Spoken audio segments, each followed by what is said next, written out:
This is the 3% rule for success. What is it? Are you the right person for the 3% rule of success? We're going to hash that all out right now to see if this rule can help you, if you're in the right position to leverage it. And as usual, I am joined by my guests, Iulia and Chris. Welcome. We are back for a new episode. I missed the last one, but here we are in a new format. And if you want a few of the topics that we are going to cover today in a nice PDF, feel free to check the description. We will put it all together for you. All right. 3% rule of success. What does that mean to you? Who does it apply to? And how do we use it? So we're one answer at a time, though. So we're gonna give everybody the benefit of the doubt, or we make an assumption, I think, right, that we're probably being joined by folks that have already reached a level of success. So your law is what again? The 2080, the Pareto's yes, law? Yeah. Pareto's law, where 20% of, let's just say the company, for example, produces 80% of output. Or the top 20% of the people get 80% of the results. There we go. Yeah, that's that we're looking at. Yeah. So we're going to assume that you're already in that top 20%. If you're part of the 80%, I think you'll still find this useful, but this is more geared toward that. If you're in the 20% and you want to get to that 3%, 1% seems like it's a little too far off. Of course, you want to get there, but the 3% seems like something you can grab onto and get there. Sometimes 1% takes a God-given talent that we don't have, and so 3% I think is realistic for everybody. And then some of us might be able to get 1, and you should, and maybe you have an impossible goal, you call it as well. That's probably the 1% is the impossible goal. That's reaching the 1%. That's probably a different show, but for right now, we're going to focus on how do you get into that top 3%. And the 3%, you could safely say in any organization or even in your own productivity day to day, that top 3%, I mean, that's something pretty special. And if you think about, like, in terms of, say, YouTubers, because we're podcasting, but we're also on YouTube. If you're in the top 3% of YouTubers, you might be surprised what that comprises. Now, I only have almost 88,000 subscribers, and I'm actually in the top 1%, which I didn't know until I recently looked that up. And I was like, wow, okay. So that I'm already surpassed the 3%. I won't take credit for that ego boost, but you're welcome. What I'm interested here, Dan, that you mentioned it, once you realize that you're part of the 1%, did that change anything in the way you perceive your channel? Because I know you constantly want to get more views, get more subscribers, grow the channel so much more. So when you realize that you are already in the top 1%, did anything change in your perspective? It made me a lot lazier. No, no, it didn't. Actually, it more videos. It sort of it did the opposite. It actually motivated me more because I realized, okay, well, if I got here and didn't even realize it, then if I focus more, I can maybe get to that. The top 1/4 of 1%. If you have 100,000 subscribers or more, you're in the top 1/4 of 1%. And it's like, okay, well, I can get there. I know I can get there. The thing about the 3%, I don't think many people look at the 3% of any organization that they're in, or any field that they're in, or even when people are using the Pareto's rule of the 80-20, even in their own productivity day to day. Like, you might work for yourself, and it's not just about sales, but it's about getting a certain amount of things done. And you hear this 80-20 rule, and you know that 20% of what you're, 80% of what you're, or 20% of what you're spending your time on is creating 80% of the results. Well, why not look at the 3%?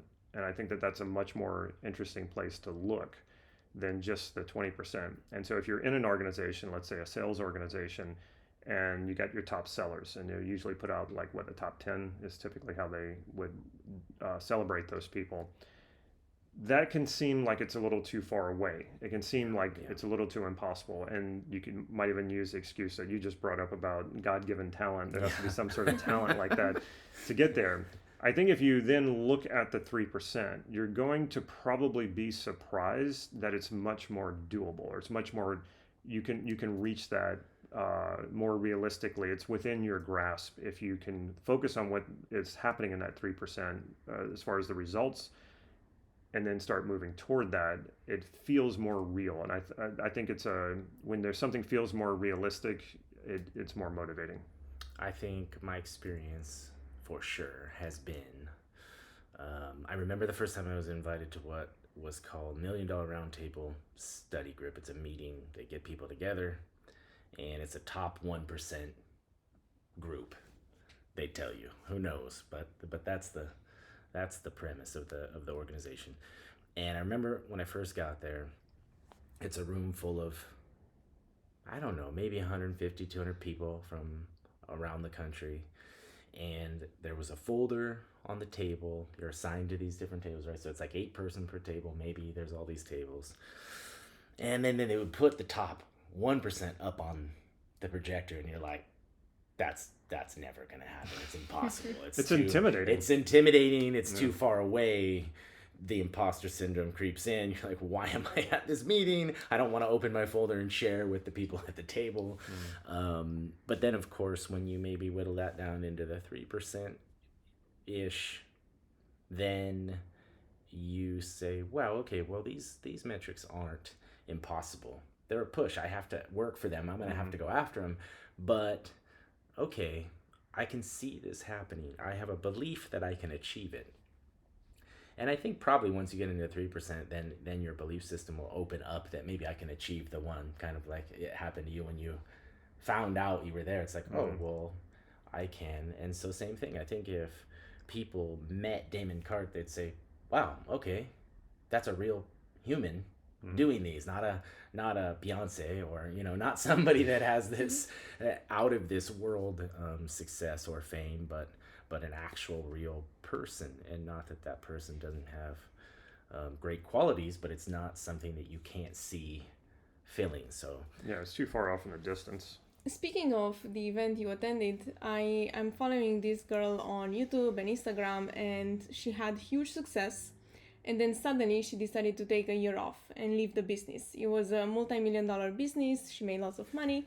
And she just came back. And what was interesting, what she was sharing, was that she was attending events similar to what you mentioned, where despite her huge success, she was surrounded by people with even higher success. And because of that, she always felt intimidated, and she always felt like there's more and more there to do. And she pursued that dream, and she kind of got detached from what she really wanted.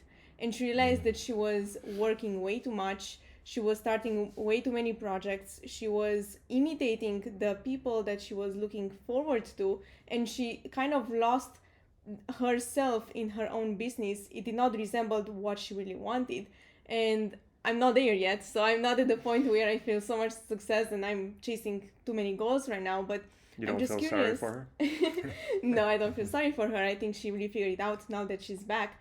And I'm just curious if your event had a similar impact on you, or if you feel like you're at that point where you are growing way too much for the sake of growing and you're not your true self anymore. Yeah, that's a really insightful question. So I think that meeting was necessary for me to challenge myself and to restructure my belief system, to truly believe I was supposed to be there, and this is something that I've achieved, but there's a lot more that I can achieve.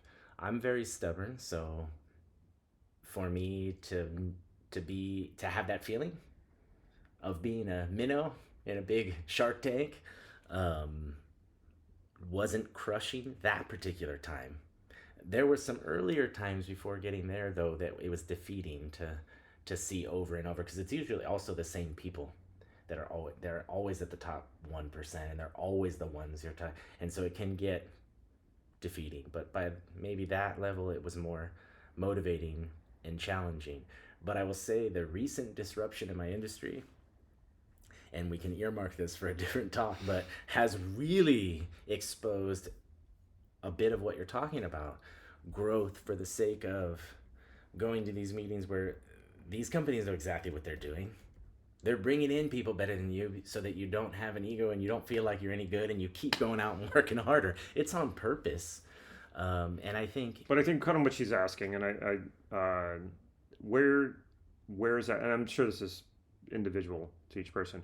Where is that threshold between being motivated by seeing someone who performs a lot better, and then when is it so far that you just sort of detach and you go, okay, I don't even have a sense of, like, yeah, I've actually had coaching clients say what their goal was that they wanted me to help them with was like making $1 billion, and I was like, okay, what I had to do is I had to get them. I was like, have you ever made a million? No. Have you ever made 6 figures in a year? No. Okay.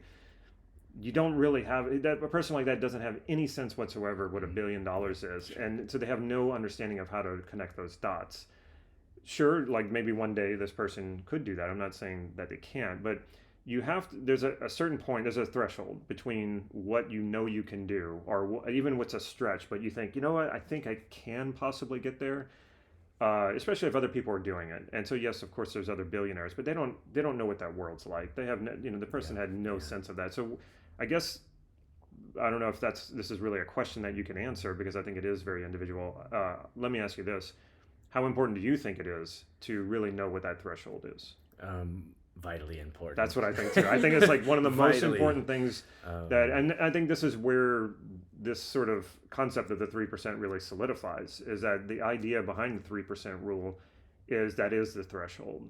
If you went to 2%, it's too much. You're just too intimidated. Yeah, right. But you pull up back to that 3%, and then you go, okay, I think now I have a direction, I can do this. It also makes me think what you were talking about. This memory flashed in my mind. So there's a big summit called Vid Summit for YouTubers, and they had this YouTuber Airrack, who I didn't really watch any of his videos, but you told me about him, and he was there, and I was like, oh, wouldn't it be cool if I got a picture with him to show Iulia and to show my kids? Turned out they didn't even know who he was, but he has 15 million subscribers. So I thought, I'm just going to go say hi to him. I'm going to get a picture with him. And then it's sort of like, like this guy who's like so far ahead of me. And I don't think I don't have a need to have 15 million subscribers. But anyway, so I just told him, hey, my name's Damon. I'm a YouTuber too. And I just kind of gave him a little brief of my business. But I even told him that this was really a picture for my wife and for my kids. Then he starts asking questions about me and my YouTube channel. And man, I felt that small suddenly. And I'm like, I don't even want to talk about this with this guy. He's like 15 million subscribers, and I'm here with my, 80,000 or whatever. And I'm just like, and I got nervous, and it would surprise me because I don't really watch his stuff, and I don't really think of him as a superstar because I don't pay him that much attention. But as soon as he started asking me about my channel and what I do, he was super nice about it. And I said, I can make a living off of what I'm doing. And it's like, oh, that's really cool. He was nice about it, but I felt like that. Yeah. I felt really intimidated. Yeah. No, I think an important rule probably whenever you're chasing for such a high target is probably to always stay in touch with who you really are and what your values are, and come back to that consistently, because I feel like in the pursuit of aiming for the 3%, at times it may be like a snowball effect. Maybe you just go with what everybody's doing. You hit a target, now you want to go for the next one. You go for the next one, because it's highly possible that by whenever you decide I want to be part of the 3%, that top 3% have a certain amount of success. But maybe as you progress to reach them, that 3% gets even further away and becomes even bigger. So, maybe right now, if you were referencing that guy who wanted to be a billionaire, for example, if right now in your industry, the top 1% or the top 3% are more about in the range of millions, but 10 years from now, they may get in the range of billions, you may not want necessarily to get so far, and you want to always stay congruent with your values and realize, is that actually benefiting me to go and chase that 3%? But I do think that ultimately, aiming for it, just the journey alone is going to take you so much further that is an important rule to still stay on track.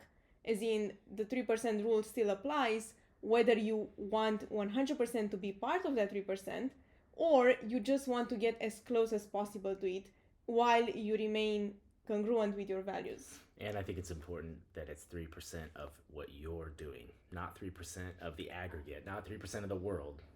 Not top 3% of all human beings, top 3% of the people that do what you do.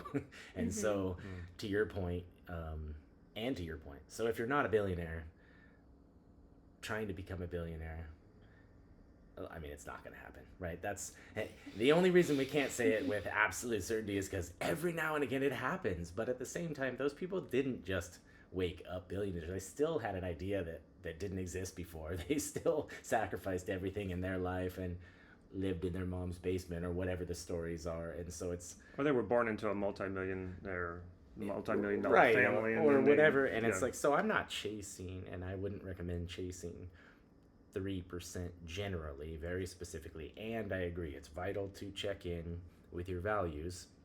And it reminds me of when you tried hard to emulate Mike earlier in your career. Well, we need to say who Mike is. He was the top insurance agent in the area. In the area. And it wasn't that was a bad idea in that it wouldn't be good if you did what Mike did. But what we, I think, discovered together was, but you're not Mike. And you don't want to be. And so you're chasing this impossible goal because you don't actually want it. So I think that's the piece where it's like, yes, it is vital to understand what you're after personally. It is very individual. That's why I think at the beginning we said, okay, we're assuming we're talking to a top 20% who's looking to get better.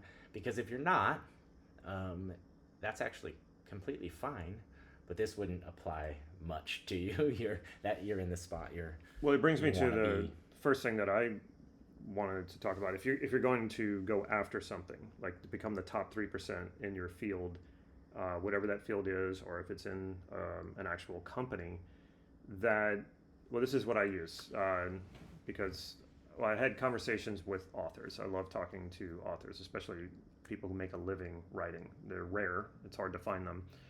I met James Elroy, who's written some of the greatest detective mysteries, modern detective mysteries. He wrote L.A. Confidential, the book, which was then made into a movie. Anyway, he would do book readings in L.A. all the time, and they were either free or they didn't cost much. So I was all over that at the time because I was pretty broke when I lived in L.A. And the first time I met him, I said, do you have any advice for an aspiring writer? At the time, I wanted to be a novelist. And he said, write what you love and you think no one else is writing. And with the understanding that there's probably other people who are writing the same thing, but you have a sense of some individuality. You're writing, you're not copying anyone else, you're writing your own stuff. And then I saw him a few years later, and I thought, I wonder if I can get a different answer out of him. So I asked him the same question, do you have any advice for an aspiring author? He says, write what you love, and you think no one else is writing. Just like it was the freshest thing off of his mind. And I called him out. I said, that's what you told me last time. And he says, because it's right. Underline it. And he got it a little into it like that. But he was playing around. He wasn't serious. But he was serious about the advice he was given. Yeah. Years later, I met Jonathan Franzen, who actually lives part-time in Santa Cruz. And he's one of the great authors, fiction authors now. He wrote Purity and Freedom, and then there was controversy over his book, The Corrections, because Oprah Winfrey put it on her book list, and he wasn't happy about it because he thought men weren't going to read it. And then she pulled it from her book list, and then he wrote another book called Freedom and sent it to her and said, hey, let's bury the hatchet here, which they did. Anyway, when he was releasing the book Purity, they did a book signing here. And he was talking about how he almost gave up on writing fiction because there just didn't seem to be a market for it anymore. Nobody was reading fiction. And so when I got up to the table, I said, what kept you going? And he said, well, I had the support of people who were close to me. He said, I had some critical success. And then he sat back and he thought for a minute and he goes, and I knew I would not be better doing anything else. And that was really what I needed to hear at that time, because it was before I got this business off the ground. I was working on this business that I have now, and I was suffering through the insurance business. And I thought about that. I was like, yeah, it just gave me fuel, because I was like, do what you believe you wouldn't be better doing anything else. And then so I think that when you're committing to that 3%, make sure it's something that you feel like you wouldn't be better doing anything else. I think that's super important, because you can go chasing numbers and you can go chasing the accolades of being in the top 3% or top 1%. But if you're absolutely miserable while you're doing it, and I've met plenty of people who are, and they end up coming to me for coaching, it's just not worth it. it's not worth it. And the other thing too is if you feel good about what you're doing, you're so much more likely to hit that 3% and even that 1% if you're really enjoying it, because you have that sort of natural motivation to go for it. It's kind of like going to jiu-jitsu is very easy. Going to the gym is a big struggle. It's just not my thing, because I think of it that way, and I think of it as a grind and something that's difficult and hard to do, whereas jiu-jitsu is much harder than going to the gym, but I think of it as fun, and I think I'm going to see my friends, and I'm going to get a physical exertion and presence, and so yeah, I do think it is important that you can connect with what you're doing. Also, it's way more likely that you're good at something you care about, and way less likely that you're good at something you don't care about, I think, in general, for all people. And it's going to be hard.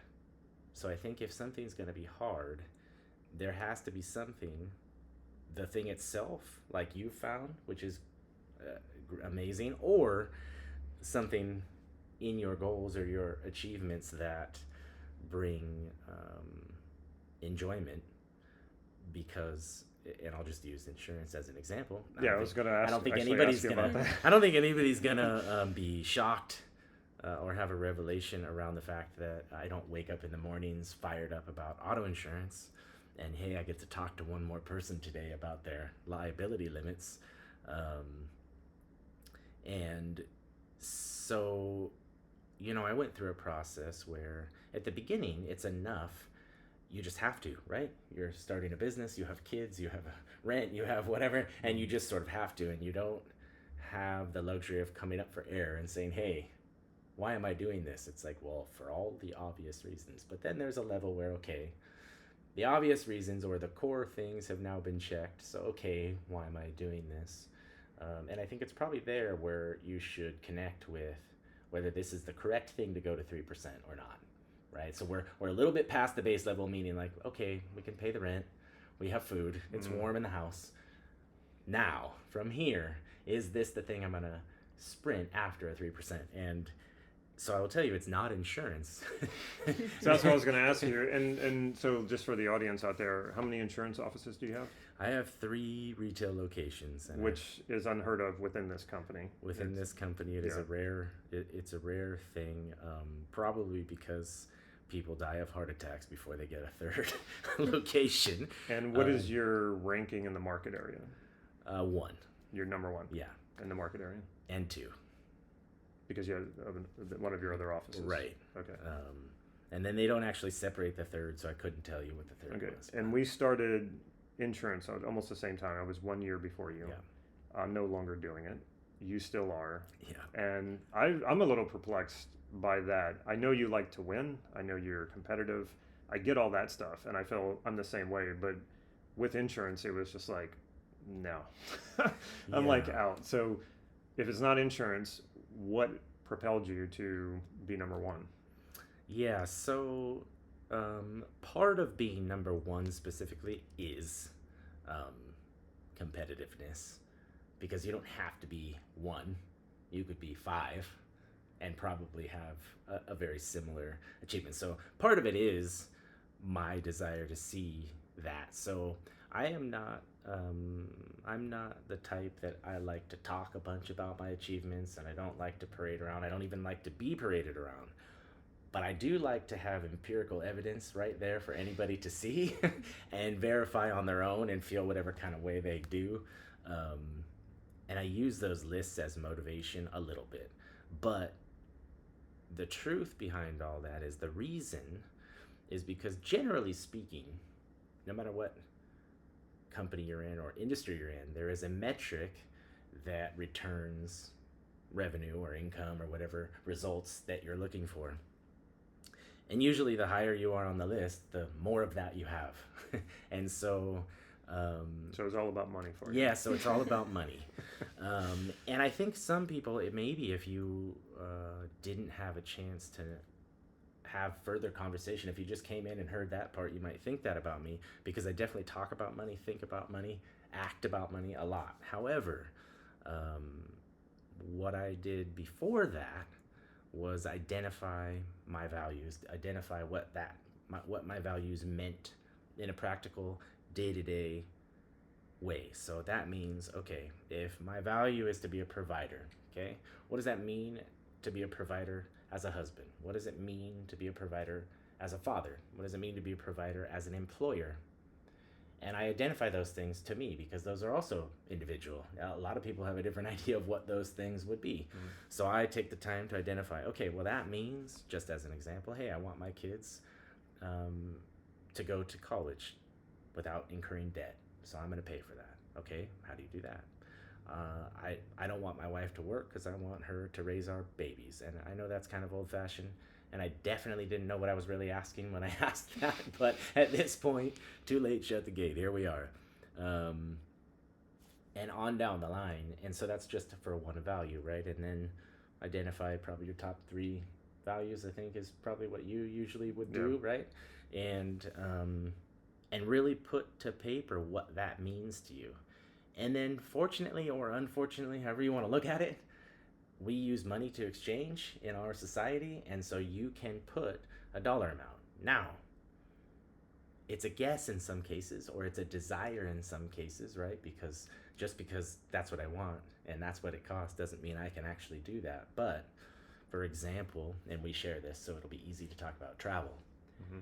It's a value, something that we're going to do, not something that we want to do, dream to do. Mm-hmm. It is going to happen. We will sacrifice something else in order to make it happen, or make sure it happens without sacrificing, which is always my rule. I don't want to sacrifice. I want it all, so to speak. So, okay, fine. Now I have the dollar amounts to all those.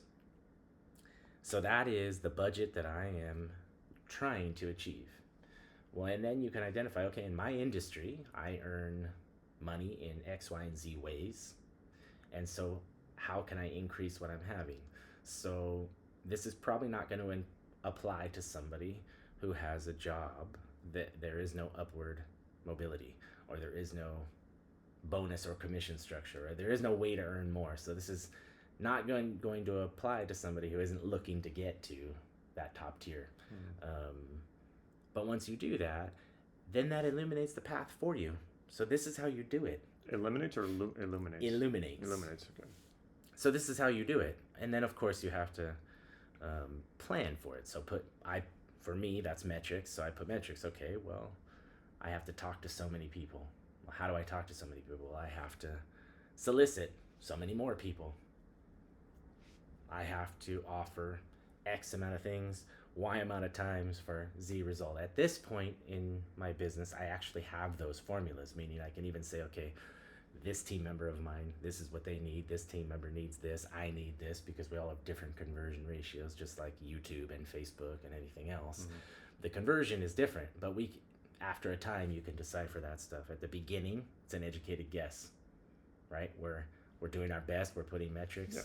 What I find interesting in your story is that we hear so often this idea of you need to find your passion, pursue your passion. And what I'm seeing in your story is that you can do it without having to put so much pressure to find the passion and to make it passion the source of money.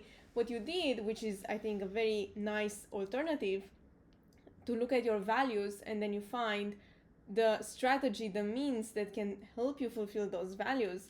And the thing is that maybe, your business itself is not your passion. Maybe it's not, like Denmo mentioned, the one thing that you would not be better at anything else than this. But it's supporting your values, and it's not something that it's not something that you dislike so much that you wouldn't do. Because, for example, Damon tried the same approach. It's just that in his case, the insurance business was so misaligned with his values that he could not just run that as a means to fulfill his values. Well, I could, but it was making me mentally ill. So. Well, that's what I'm pointing out, is that Chris doesn't have that problem. So if you can find a job where you're not miserable, you are fulfilling your values. Maybe it's not your passion or the ultimate dream of your life, but you can make it work and it's fine. Then you don't need to have such a drastic move to change completely your career like you had to do. But in your case, it's very clear, like that particular style of business and lifestyle was not matching. Yeah, I think it's different for values. different people. I think I was almost miserable doing anything but what I'm doing now.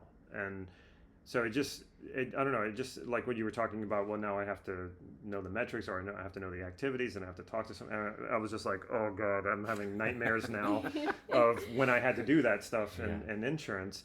And for me now, it's just like, well, if I wanted to increase things, which I'm currently working on, it's like, well, learn how to make better content. And then the leads will come. And then when the leads come, then I make more sales. So for me, it always has to be something that I have to enjoy. Like, we wouldn't be doing this podcast right now if I didn't enjoy it. I'm serious. If somebody said, well, if you He's did not one, lying, folks. I asked him 3 different times.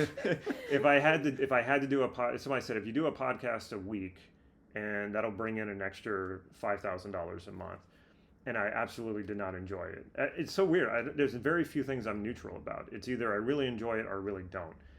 And I really didn't enjoy it, I'd be like, okay, I'm going to find another way to make $5,000 a month, because I just can't do it. And the other thing too, I want to say to your point is that, and to your point where you're talking about the passion thing, because I think it's unrealistic for the majority of people to think that you're going to do your passion and then that's going to make you successful in life. I think it's a minority of people who get to do that. Yeah. It's the 3%. The 3%.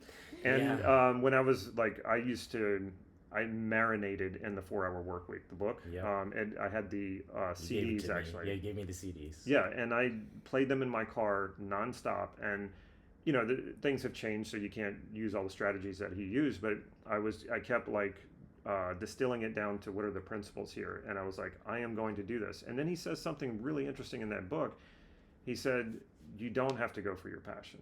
And he said, in fact, most people can never make a living at their passion. So let go of that. And actually, I did. I remember thinking to myself, okay, this is what I'm doing right now because I am passionate about it. I was doing YouTube at the time.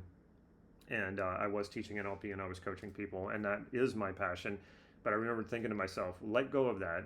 Let go of the idea that this is how it has to happen. That was so beneficial to me, to let go of that idea that it had to be this way, that I think it actually paved the way for me to be able to do what I'm passionate about for a living. It's a strange paradox, but I think that's absolutely true. So that is the advice I would give anyone out there, is let go of thinking that you have to do your passion to be successful. It's not true, and it's likely not you. And there are going to be some people who that works for. And I think that was extremely important to point out, that as individuals, so like most things, you said, okay, I either really enjoy something or I really don't. I'm not often neutral. And that actually struck in me, wow, I think I very seldom really enjoy or really don't enjoy anything. I'm mostly neutral. And so maybe that's why I can do insurance. It's like, it's neutral feeling. Yeah, I don't get it. Because you complain about all the same stuff that I complained about, but you're much more successful at it than I was. And it doesn't seem to bother you as much. It's important to understand that I am living my passion, but I'm not working my passion. I'm living it. So the thing that I'm working is providing to me my passion, or passions is a more appropriate way to put it, right? So my family, my friends, my community, travel, health, the things that I care about most, I am living on a daily basis. And so be it, if it's insurance or I was going to be an attorney, I don't think that would have been more exciting or rewarding. Yeah. I think that's like the person that people like even less than the insurance guy. And so, if I was looking to be liked or looking for fulfillment in the industry itself, I don't think I could achieve 3%. I don't think I could. Not in the insurance business, right. For sure. And so, because you meet most of those guys, and they'll even tell you, I'm not crazy about this. I don't feel like I was born to do this, but they like business, or there's some aspect of it. And what's interesting to me, what became extremely clear, is when we showed up in Taiwan and you were there, and you're on vacation. Like you don't want to look at anything to do with business. No. And we're cracking open our laptops and we're going to work, and you're like, guys, like we're traveling, we're on vacation. I was like, but this is what makes it possible, is that we work as we go. And I have to say that, like, my ultimate goal, and I've spoken this out loud before, so you probably heard me say it, is my ultimate goal is for my life to be a complete integration. Like, I don't even distinguish between working and not working. It's just, this is part of what I do. You're completely the opposite. You like to compartmentalize everything. When you're working, you're working. When you're not, you're not. And for me, it's like, well, no, I love my work so much that, yeah, I'm going to go and travel. I'm going to be on vacation. I'm still coaching clients. I'm still writing scripts for YouTube videos. I'm still teaching in our group coaching program. So, you got to, I think it's important to find your way. But I would have to say that probably the way I do things is very, very unusual. I don't think most people would like to weave their work with their It's also play. a level of responsibility. You have to take a lot of ownership in organizing your time, accomplishing what you have to do. And I have to say, sometimes I do struggle with that on vacation, because it's so easy to fall on the idea, well, we are here only for a few days, I want to make the most of it. But at the same time, okay, but I also have these other responsibilities. And, I think you need a very good time management and a good organization for your own if you want to combine both. I mean, your work basically with your personal life to be such a continuous thing and not have very strict separation. And I think there's a nuance there. I think I would say I value freedom, and you would say you value freedom. But our ideas of what that looks like For sure. are different, right? Mm-hmm. And that's okay. And I think it's true. That was a case study in, wow, I wasn't judging the way you do it in that, like, I don't think you should do it. But I definitely was judging in, like, wow, that's not what I want to do. That's working. You're working. And for me, freedom is... I can tell you, I certainly wouldn't want to do insurance while I was in Yeah. Taiwan. So you can understand why I wasn't working. Yeah, so, I mean, I just think, though, okay, so if it doesn't feel like working, so there's that passion part, then it won't be so difficult to motivate to do that. It feels like working for me. Now, what we're doing right now doesn't feel like working, but what you were doing to set this up feels like working. And that, to me, would be enough to just end it. So if I didn't have the support of you all being the professionals, it would never get started. So I think that's also a part of it, is what do you consider work or labor intensive, something that you don't super enjoy versus what you do. So, my wife, for example, captures everything when we're traveling, right? And she has all the photos, and they're all posted and everybody sees, and it's organized. And I'm like, do you want to look at the thing that we're here to see? Do you want to have a memory, or do you just want the Facebook memory? But I also wish a lot that I could dedicate the time and the energy to organize that. I mean, I have thousands and thousands of pictures from all over the world, and they'll just never be seen. They're just on a hard drive somewhere. Nobody's ever going to see them, including myself. You're going to rob the world of that experience. Well, so I guess what I would say is compel yourself to have that experience on your own. Don't take mine. Don't sit back and live vicariously through me. Go and have the experience, which I think, of course, is also a top 3%, right? I think 8% of Americans even own a passport. So even traveling, you can find yourself using this 3% rule, this metric. And it's not a metric to feel better than, or that'll get you into trouble. Have an award, but you can have a perspective that only a small portion of the world can have.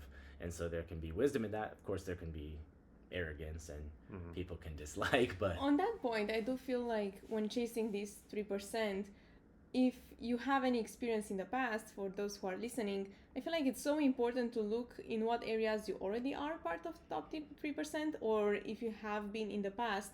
I feel like grounding it into something that's you already achieved makes it so much more achievable, because you can look at it and say, well, if I've achieved it in other fields, I can do it again in this other field where I really want to put my focus on. So looking at how many people travel, or how many people are able to accomplish certain things, I think that's very useful to get yourself to reach the 3% level. I think also what you were talking about, the word that comes to mind is spectator. So are you a spectator, or are you an active player?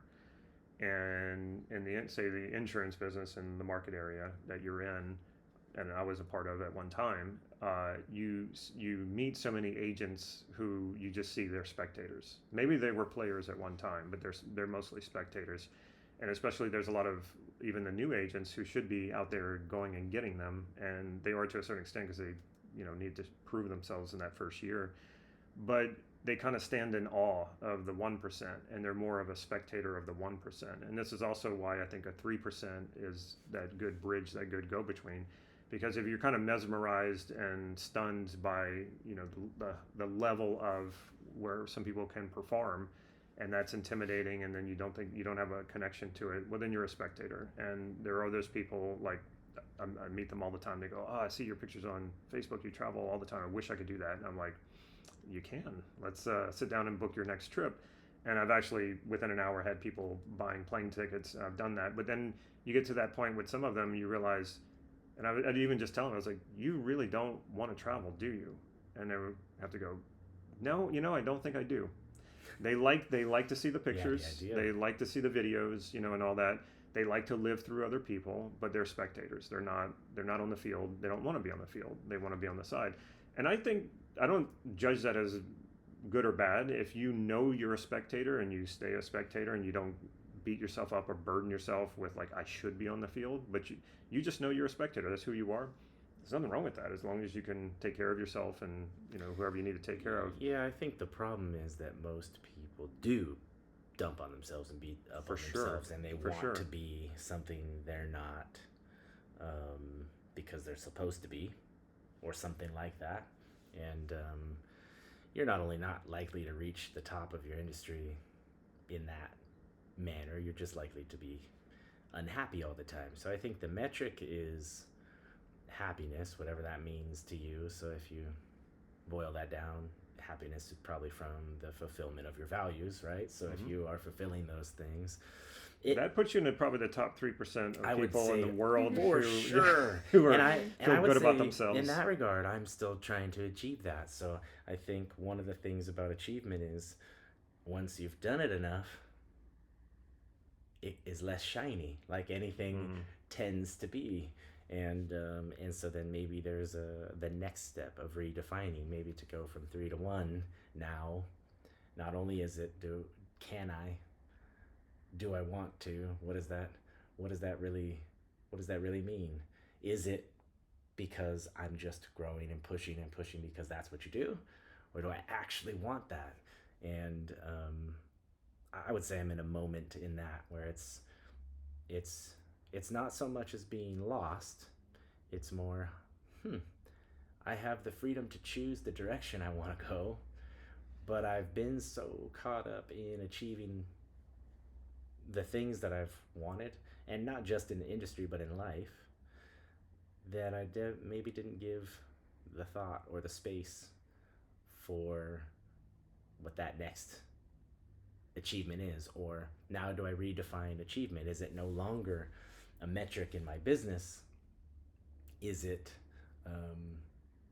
it just, for an example for myself, a particular amount of new places I haven't been over the next however long, and that is the achievement now that I'm looking for, still driven by this stuff over here, but less directly, right? Because now you've gotten to that next sort of reset, whatever that space is. So we'll call it from 3 to 1 in this particular instance. Well, it's got to be aligned, like you were saying about with your values. And I think what this is helping me think about too is, if you said to me, how fulfilled are you in your life? And let's apply percentages to it. Or are you fulfilled with 80% of your life? If somebody asked me that question, I would say absolutely. Without a doubt, that's not even something I have to think about. Now, if you said, am I fulfilled with 97% of my life? Wow, now what a question. And now I'm even getting a little bit of chills just thinking about it. What would that even be like, where I'm 97% fulfilled with my life? So you can apply this. I mean, that's like an inverted way of applying the 3%. But that's extremely exciting, and I may never get quite to that where I actually can feel that I'm that far along, but it's something really exciting for me to think about and aspire to. I find it interesting that for me it's actually not exciting at all. It almost feels scary. It's almost like, well, if I'm at 97%, I'm just kind of just looking around, like, what next? It's like I feel like a 90% and 80%, it's so much more exciting because I can see the next level. I can look forward to something. But rather 90%, I'm like, at 97, if I'm at 97% when I'm 97 years old, that would be ideal. But if I would be 97% right now at 26, I think I would freak out. I think that's where probably some people get lost completely. They achieve that kind of... So that's what I think you're conflating achievement with fulfillment. And I don't think they're the same thing, because you can achieve a lot and be very unhappy and very unfulfilled. But you can also achieve a lot and be fulfilled until a point. It can, just like anything, you build a tolerance to the achievement and you start feeling less of the feelings that come along with achievement. So I can see what you're saying. For me, though, it's like, wow, if I could run along at 97% for 50 years of my life, or 60 years of my life, or 70, I guess, in your math, verse 3, I want 97% for 70 years. Yeah. I mean, that is exciting to me, but I do understand what you're saying. But I think that's kind of what I meant when I say you can definitely be lost in that. If it's the achievement and it's not really fulfilling the values, which I think, because achievement is so sexy and powerful, that I think it can feel like it does for a long time before you realize, okay, actually this doesn't. Okay, but it did along the way for real, because I still wasn't there yet. And so it does, it's feeling, those external positive indicators are fulfilling until, and probably all the people at the top, all the sports champions, it's like, at what point does another medal no longer mean anything to you? But the first one, or the first 4, whatever, did. That was, you could wake up in the morning and die working for that thing. And then at some point it's like, okay, it's not that it isn't that thing, it's just, what is that thing actually doing for me? Yeah, so what if you climb the peak and then you're at the peak and you celebrate, and then you're alone because no one else is there because you're at the top, But so I want to say more about that, but before I do, I want to put you on the spot, and if you don't want to answer, that's fine. I'm going to ask you the same question so you can already start thinking about it. What percentage of your life are you satisfied with? Yeah, so I think that is such a difficult thing to answer for a couple of reasons. So I'm going to answer it, but I think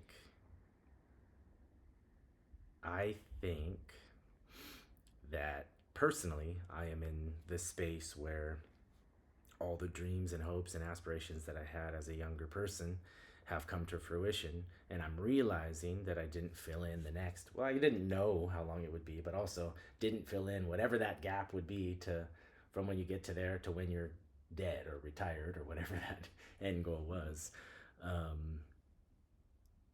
But here's what I keep thinking and telling myself. Outside of time to watch my life play out, the way I've developed it, the way I've built it, the way I want to see it, outside of the time that it takes for, like my kids, I can't accelerate their years on Earth, for example. You wish you could. Get them some days I wish I could until one of them's turning 18 in a week, and then you're like, whoa, slow down. Now we're decelerating. But I mean, I'm gonna, for the sake of this podcast, I don't know if it's the exact metric, but I'm gonna say 97%. You're 97% satisfied with life? I have very few things that I feel like I want to still make different. Now, I want to maintain a lot of things, and that will require a lot of effort. Like maybe it's not effortless still, or yet. And if you said no, it's 95. Okay, fine. I won't argue. I think you're a little more 92. Yeah, that's 92. That's the feeling like I get here. Okay, I initially was gonna say 90, but then I thought, sort of to your point, it's like no, but 10% feels like I have a lot left to fill in. Well, I mean, when you think about from the time you wake up in the morning to the time you go to bed, what percentage of that day would you say you're fulfilled? So I would say 90% of the time, 97%, Yeah. because I have 90. control. Okay. That's Meaning interesting. most days, Yeah. I feel very much in control of my day, my time, my life, my goals, my finances. I'm most of the time I feel, for the lack of a better word, completely in control. And then, of course, there are unforeseen and unpredictable things that can sort of shake you for a second and get you. But also, I have enough experience now to know, and this is a little bit cosmic, but that it will work out. and so I can sort of apply that a little bit because it has so many times so often that I can put a little bit of blind faith in that. But and the reason, I'm just going to be vulnerable. The reason I've thought about this is because my wife and I, for example, are in counseling, and we're working on communication and learning how to be grown-ups, as it turns out, which is a weird thing. I've been a grown-up a long time. I should be better at it, but we're learning that. And outside of some acute things that we deal with, I can't find anything less than positive about my life. So, and those things are not relatively not extreme things, meaning it's not an experience that everybody's not going to have or go through, or it's nothing so detrimental that it's going to keep me from achievement. I think that last bit is more about and I'm going to use this word really loosely, but more like spiritual than practical, or something that I need to change about my life. And when I say spiritual, I don't necessarily mean godly, but I do mean something bigger to connect to. Yeah. That I feel like I've been building small little connections with and to for a long time, but still don't have a certain direction that I think could be different. But I think if I can achieve that, I don't think I can ever be knocked off my horse. I feel like if I can connect to that thing, I don't know, man. 97% already. And it's hard to imagine getting knocked off from that. Well, I don't think there's anything that can knock me off permanently, but there could be some things that could knock me off for a minute. Like if my wife leaves, for example, right? That's going to knock me off my horse. Not permanently, hopefully. Hopefully I'm not paralyzed, but you know what I mean? Like there could be, unexpected or somebody dies, or, there could be things that could certainly take me a moment to recover from. But I would say, first of all, they're not highly likely things. Secondly, they're entirely out of my control. And lastly, I feel like because of what I have in my life, including the support system around me, I will recover from that. And, so my folks divorced like, I don't know, 8 or 10 years ago. And my mom will come with sort of these like words of warning almost about, and not about marriage, but maybe about life can happen basically, and you never know, and you might have to, and I always push back and say, no, there's absolutely nothing that can happen to me that I cannot recover from, or even not be knocked down from, except for maybe emotionally for a time. So, if somebody takes away my livelihood, that would be awful. I don't want to work so hard to rebuild what I've done and to do it again, but I can, without any doubt in my mind. And or if whatever that blow was, I do feel like I can't be stopped. However, I can still stop me. So I can still get in my way, and I think that last little piece of releasing yourself to something bigger or more important, or whatever, however you define that, eliminates the rest of the burden. Well, and that makes sense, and I think there's a connection there with, you use the word control a lot, and so it's about relinquishing that. Yeah, and that's my greatest challenge, my friend. That is not my talent. So I'm a little more of the understanding that control is an illusion, and so I've tried to make my peace with that. I don't think I'm 100% there, but control being an illusion. So I've been using the word agency, where it feels like you have a say here, but you don't have control over it. Because I know the moment I think I have control over something, it's almost like I don't believe in a God or anything like that, but it's almost like reality goes, oh yeah. And then as soon as you think you control something, it comes and knocks you so I call it upside the your universe, head. right? Because I'm saying I'm not a God guy, but there's the Murphy's Law that comes in and knocks you on your And it will show you and it will humble you just because you thought you had control or something like that. So I work on this constantly and have been for years and years, and not only on my own but with professional help. Like, it's something that I struggle with, because you're correct. Control over anything but yourself is unachievable. And there's so much you don't even control. 'Cause when we think of control, it's like conscious control. Like, yes, your heart is beating. Yeah, for sure. And you're not doing anything about it. You can't stop it. I mean, unless you killed yourself. But I can accelerate it and decelerate it. Right. But there's so much that we don't. Feelings. Yeah, there's so much unconscious stuff that's running the show within you that you don't have any control over. But I also wanted to ask you about what percentage of life are you? Yeah, I was thinking about it, and for me, the number is 85%, and I'm actually very happy about it. I feel like at this point in my life, I'm very happy that I have 85%, and I'm also seeing space for improvement, and I know where I can become better to reach the 97 that Chris has. So you're my 3% now.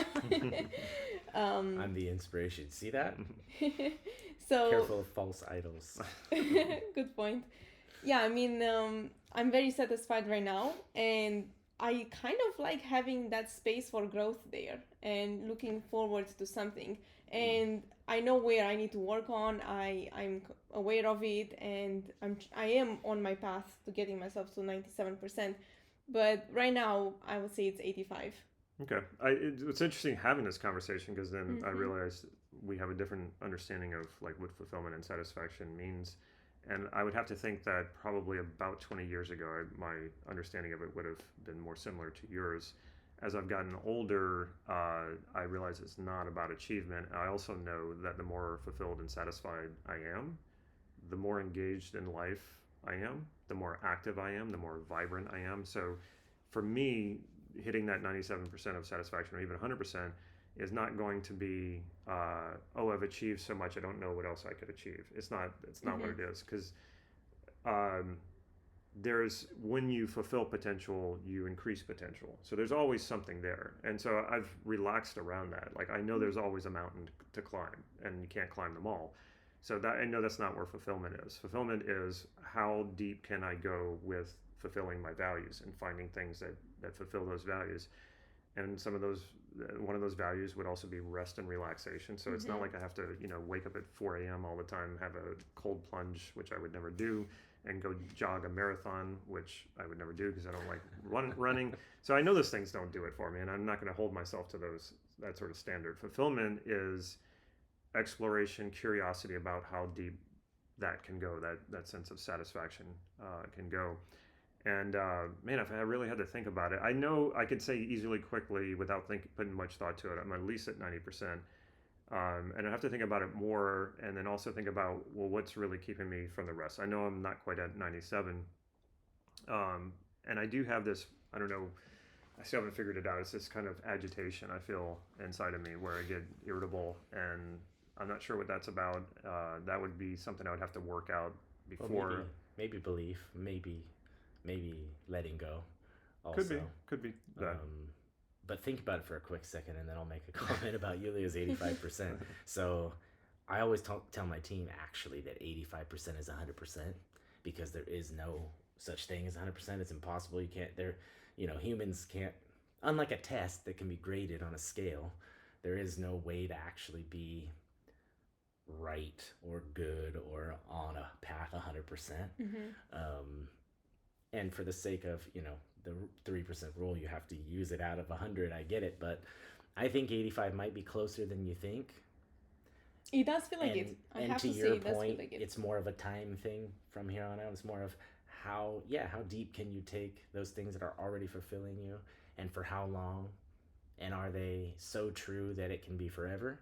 Because if it's true, right, that can be forever. But I also think as we age and go through life and have experiences, our values shift. So maybe not completely. Like you may not go from, oh, I don't care about that anymore, or I have a whole new one, but they shift a little bit with experience, maybe. So I have a different take on that. Okay, good. Yeah, go. Well, so values, how are you defining values? I guess the things that you truly care about. Okay, so that's pretty vague, but so my mentor defined it as a value. Well, that's as specific as I could get. So. A value is a generalization about an experience that's important to you. Okay. Yes. Yeah. That So- feels like a Webster's. Yeah. approach, So yeah. you said travel as a value. Well, it's more of an activity and a behavior. And so then I would say, well, what does travel do for you? And then you're probably going to start hitting the values. Well, it makes me happy. I feel. Well, it's new experiences are something that make me happy. Yeah. So and feel happiness is the connected value. and, You've had happy experiences Yeah. because you've had them. You know what they are. Sure. You value them. You've had them with different people, different locations, different periods in your life. And so a value is kind of detached slightly from the actual activity because it has a lot of possibility, a lot of potential, because it's not just, well, only when I'm doing this am I happy. No. That's just one of the things Right. that seems to always work. And what also there is the potential and the possibilities of the things that could make you happy that you haven't even discovered yet. Yep. And so that's what I'm talking about, where you just go deeper and deeper into that. So whenever I was in film school, I loved working in film, and that was fulfilling for me. YouTube didn't exist. So, about 20 years later, you have this, maybe not that long, but you have this Probably thing. You have this thing called YouTube, and wow, I'm really enjoying, it hits a lot of values for me. Yeah. So as the, things change, the world unfolds. My whole point is, I don't think, at least in my experience, that my values have changed very much as far as like valuing one value over another, or not valuing something as much as I used to value it. It's more about clarity, and there's no end to that clarity about what you value, and there's no end to like all of the possibilities of being happy, or being joyful, or at peace. And so I don't need my values to change, and I don't need to value a value over something else. I just want to explore all of those possibilities and all of that potential. How happy can I become? How joyful can I be? How at peace can I be? And so there's always going to be more potential to do that. And that's my sense of going deeper and deeper into fulfillment. On that point, since we were mentioning about how to pursue to reach the top 3%, I feel like being clear on the values, which pretty much don't change, maybe they change a little bit the hierarchy, but you change the strategy of fulfilling that value. And I feel like that was an important element, to be open to learn and to just see what's new out there and to update your strategies. And in this chase of growing, I feel like it's very important to have an open-minded and constantly be willing to learn, because you may find new strategies that can fulfill your values that were not available at the time when you started your journey. And sometimes you stop enjoying something, like going surfing. It used to make me happy. I used to enjoy it. And then after a time, I was like, I don't know, it's just not doing it for me anymore. So I could say, no, I can't quit. You do all that personal development, self-talk of how, it's like, well, no, it's just, if I'm not enjoying it, and I'm not wasting, but I could be spending that time finding something else that I enjoy and that really does it for me. So I say it's always okay to quit things. I also say it's always okay to quit a goal, especially if it's not aligned with your values. And sometimes the only way you're going to know that is if you start moving toward that goal, and then you realize, it's not doing it, so I'm going to quit this. But never quit on your values. Always, always, always commit to your values. If you quit on your values, then it's all over. It's game over. I like that. I think if actually quick to quit can be a successful strategy, as long as it's because you're realizing that it isn't working, not because it's hard. Right? Mm-hmm. So I think there's a difference. Like, we think of quitting as like giving up, but you can quit something and start something else, or quit a direction and move in another one with to your point, the information you've gathered now that you've moved towards that, and realize, okay, wrong thing, no big deal. But I do think we have a tendency to stick to those things. We already decided it was the right thing. We stick to it, right? It's just sort of like our opinions, our politics, and even science. We have this idea, and then our tendency is to hold to that thing and stick to it. And you really won't let it go until it's so blatant and in your face that you have to. And even then, depending on what it is, right? If we talk about religion and politics, even then it doesn't maybe matter. You don't make a shift. And so... Well, so many times I've thought about quitting jiu-jitsu because of all the injuries I've had, and it's just like, okay, I'm getting older. How much longer am I going to do this? But I have to keep acknowledging that there's something still there. There's some sort of potential to be fulfilled there. And I'm pretty good at this now that I think I'll know when the time is right to finally lay off, maybe after a few broken bones or something like that. If I have another knee surgery. But I also think that as long as you're still doing it, I still feel the need to beat you, so I have to keep going. Not necessary. You left insurance. He stayed in. Oh, he had surpassed me I was so gonna far. say I was maybe never going to because he catch up to couldn't him. beat me. I couldn't beat you in that. I would say that as silly as it is, and as much as I would say it's completely ridiculous, I'm with you. It's like, well, I'm not going to let him continue on that journey without me. And it's almost like, oh, you're injured? Yes, I'm getting ahead.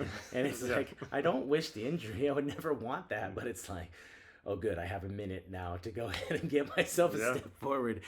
I think as long as I'm not, well, I guess I have been, but not on purpose. As long as you're not the one injuring in order to get that advantage. It's true, you did injure me one time. I think it's fair game, but... So the moral of the story here for the viewers, you need an accountability partner.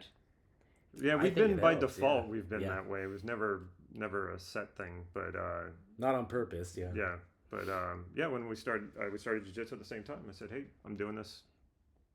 You should do it with me." Yeah, it was pretty easy. That was like the easiest first date you've ever had. I was just like, let's go. Yeah. We're already having lunch. Let's take it one step further and roll around on the ground together.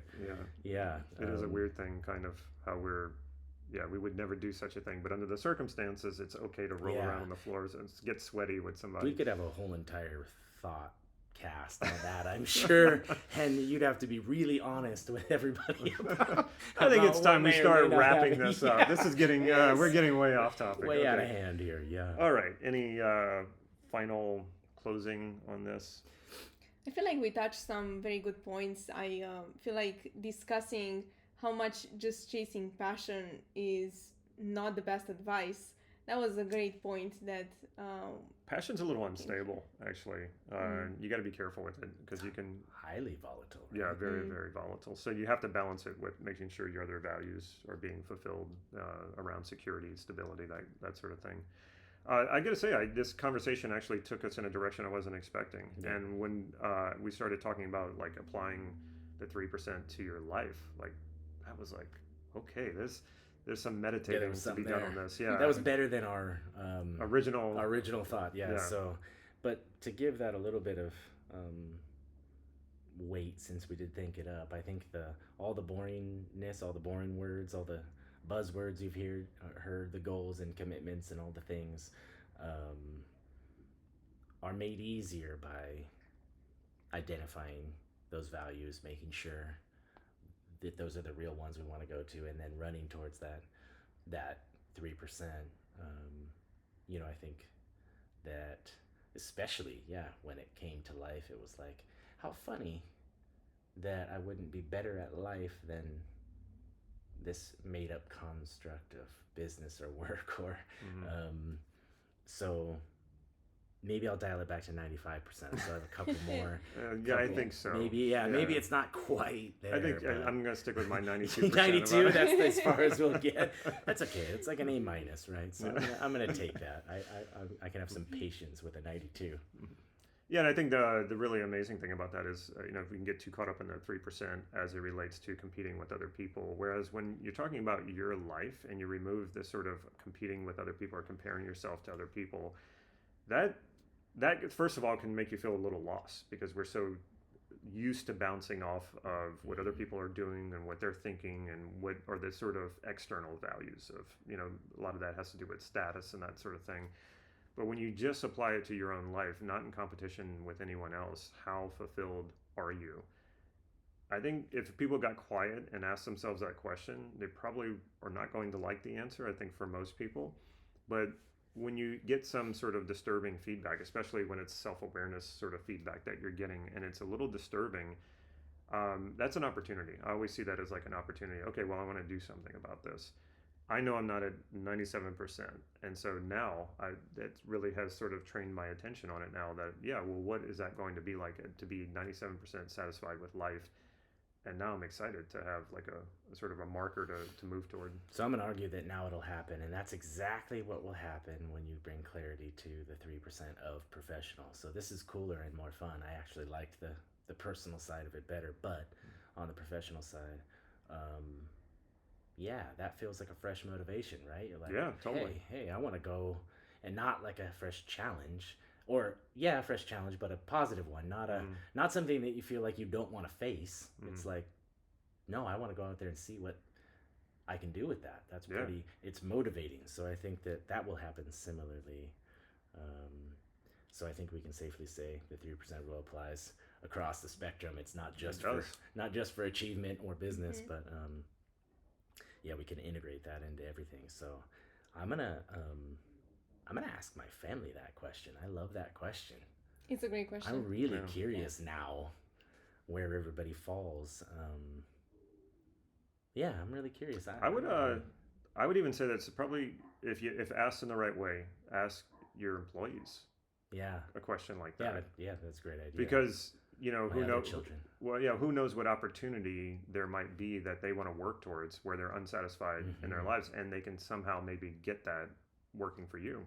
We got to talk a lot about that. That is actually without the structure of that, and now I'll be better at it. That is actually basically what I spend all my time doing, is dragging out of my people what they actually want, and then saying, hey, here's a way in your job that you can achieve that. And it's amazing what can happen when people finally connect those things. And it's not as easy as just doing that, unfortunately. You have to then repeatedly bash them over the head with it until it goes through. But yeah, I will do that, in fact. But yeah, the prospect of increasing the fulfillment and satisfaction of your life, knowing where you are now, knowing where it can be, because I think everybody can get to 97% in your own life. In your own life? Yeah. 100%, 97%. All right, with that, we should wrap this up. So like Iulia mentioned, if you want the notes on this podcast, you will find it in the description below. And I think since we talked about values so much, I have a values elicitation exercise. It's a PDF. We'll drop that in the description as well if you want to start eliciting your values around different areas of your life. It's such a game changer when you're clear about your values and your own values, not getting distracted with other people's values or what other people think you should do, but really knowing what's going to do it for you, what's going to create fulfillment for you. Your values are the key to that. All right, well, let's do this again. All right.